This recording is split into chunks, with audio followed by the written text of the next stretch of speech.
जय श्री माता जी। कभी कभी जीवन में हमें ऐसे मार्गदर्शन की आवश्यकता होती है जो न सिर्फ हमारे मन को शांति दे बल्कि हमारे रास्तों को भी रोशन कर सके। सहयोग में हमारी परम पूज्य श्री माता जी ने हमें जो ज्ञान और प्रेम दिया है वो सिर्फ व्यक्तिगत आत्म साक्षात्कार तक सीमित नहीं है, बल्कि वो हमें सामूहिकता और एकता का भी महत्व सिखाता है। आज मैं आपके सामने एक ऐसा अनुभव लेकर आई हूँ जो श्री माता जी की गहराई और उनकी दूरदर्शिता को दर्शाता हो। ये अनुभव हमें ये सिखाता है कि किस तरह से हम विभाजन और मतभेदों से बच सकते हैं और सच्ची सामूहिकता को अपनाकर सहयोग के पथ पर आगे बढ़ सकते हैं।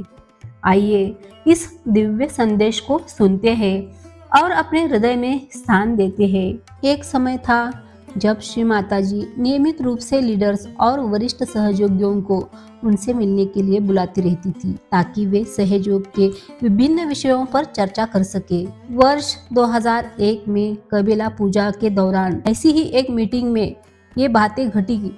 हम 15 लीडर्स के एक समूह को श्री माता जी ने मिलने के लिए आमंत्रित किया।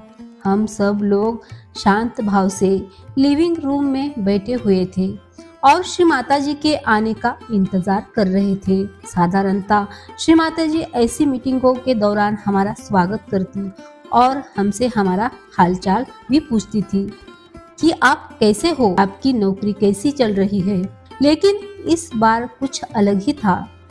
हम जब उनका इंतजार ही कर रहे थे, उनके कमरे का दरवाजा खुला और माँ वहां से बाहर निकली।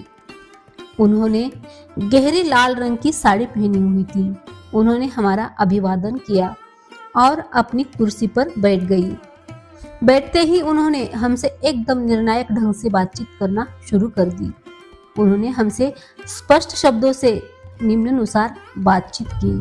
अब आप लोग मुझे वचन दे कि आप लोग एकजुट होकर रहेंगे और पहले की अवतरणों के शिष्यों की तरह से आपस में टकराएंगे नहीं। जब तक हम समझते हैं कि ये लोग कौन है। माँ ने आगे कहा कि सारे अवतरणों के जाने के बाद उनके अनुयायियों ने एक दूसरे से लड़ना झगड़ना प्रारंभ कर दिया। उन्होंने बताया कि जिस तरह से ईसा के समय पॉल जैसे व्यक्ति ने उनकी शिक्षाओं पर कब्जा करने के लिए या मोहम्मद साहब के जाने के बाद मनुष्यों ने उनका स्थान ले लिया और इस्लाम का विभाजन कर दिया। माँ ने कहा कि किस प्रकार से कई धर्मों में, जिसमें से बौद्ध धर्म भी एक है, मनुष्यों ने उस अवतरण की विरासत को तोड़ मरोड़ कर पेश किया, एक नई प्रणाली को बना दिया।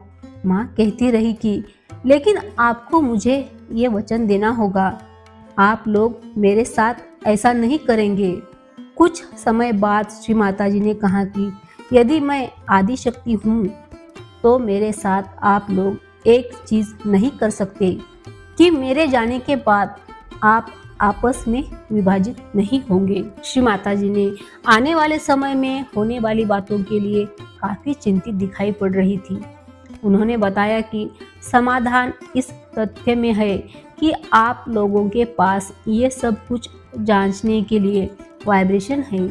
यदि हम सचमुच उस अवस्था में है जिसमें वाइब्रेशन हमारे विचारों तथा कार्यों का मार्गदर्शन कर सकते हैं, तो इस प्रकार का विभाजन होना असंभव है।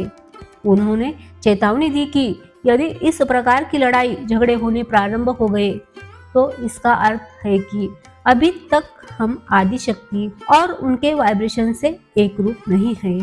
माँ कहती रही कि हमारा एक अन्य महत्वपूर्ण पहलू सामूहिकता है।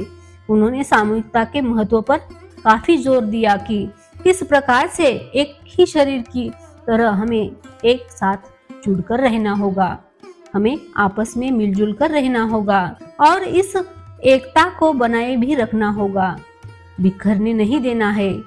उन्होंने हमसे कहा कि यदि हम उनके बच्चे हैं तो हमें उनके साथ सहयोग के साथ ये सब नहीं होने देना है। ये हमारा स्वयं सृजनकर्ता के प्रति दायित्व है। इसके बाद श्री माता जी ने हमसे वचन लिया।